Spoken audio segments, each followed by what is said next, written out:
Good evening.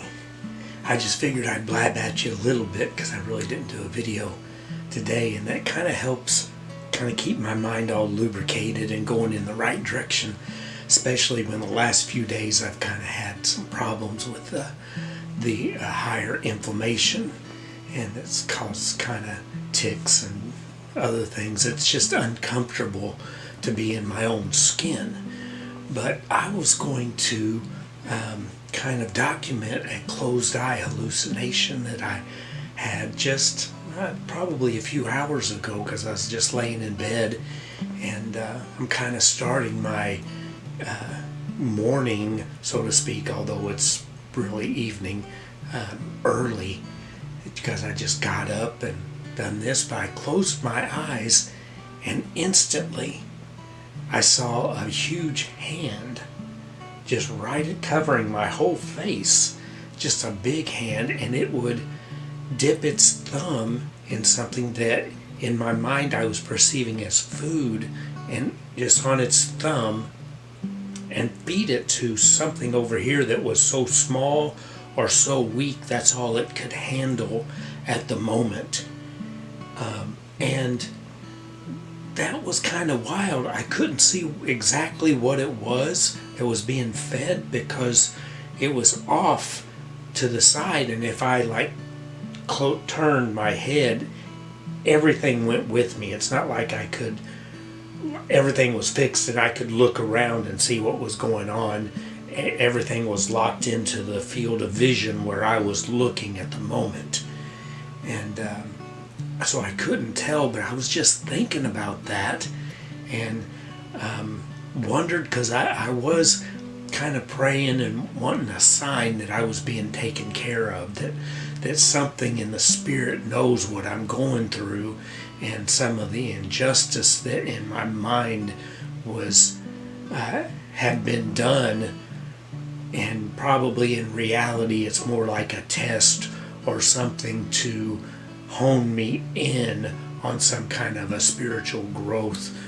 But just from a carnal, fleshly side, it feels like a gross injustice. You know, I'm imperfect, so I don't look at things exactly, flawless. Kind of like, Corinthians said, where Paul said, now we look through a glass darkly. That's the best we can hope for.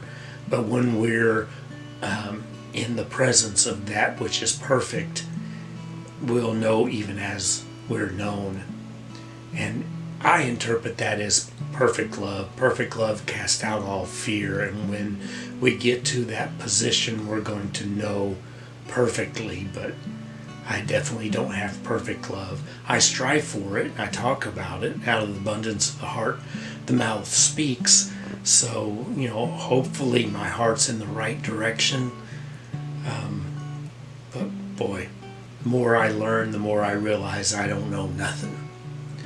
Another thing that I did notice, though, in those closed eye hallucinations, if I'm laying on my back and close my eyes and I'm looking at that, the visions that'll come are full. In other words, it takes up my full view.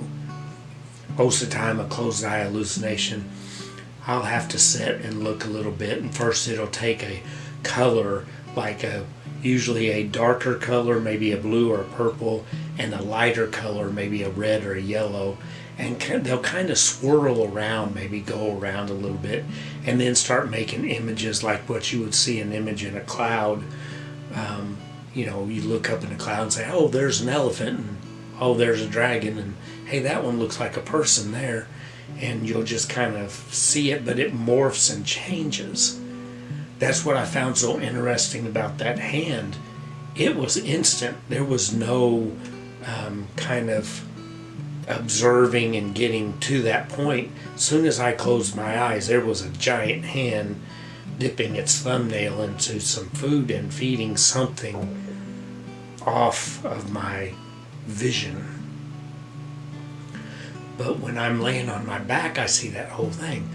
But I can't sleep on my back, so sometimes, especially if I think I'm going to fall asleep, I'll turn on my right side first And as soon as I do, that whole vision turns into a smaller square, like maybe only 20% of the field of vision. That small, maybe even smaller. And now I'm seeing it in a smaller square. It's condensed and it's a little more detailed, and the colors are more vivid. You know, instead of like that swirling pattern of red and blue, the red and blue or whatever will be intense and it'll take up shapes.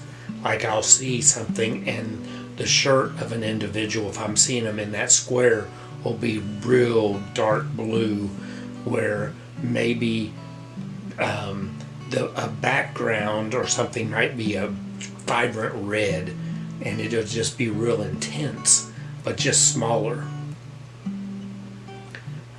Just an unusual thing I go through. But one comment I got on another one said that he saw the same kind of stuff, and said I described it, you know, from his perspective right on, and he didn't realize that everybody didn't do that and considers it a gift. And I responded, you know, accordingly. Yes, I consider it a gift too. I enjoy that aspect of my existence. But I'm going to leave it at that, and maybe I'll do some drawing or some other something that pushes my mind to more productive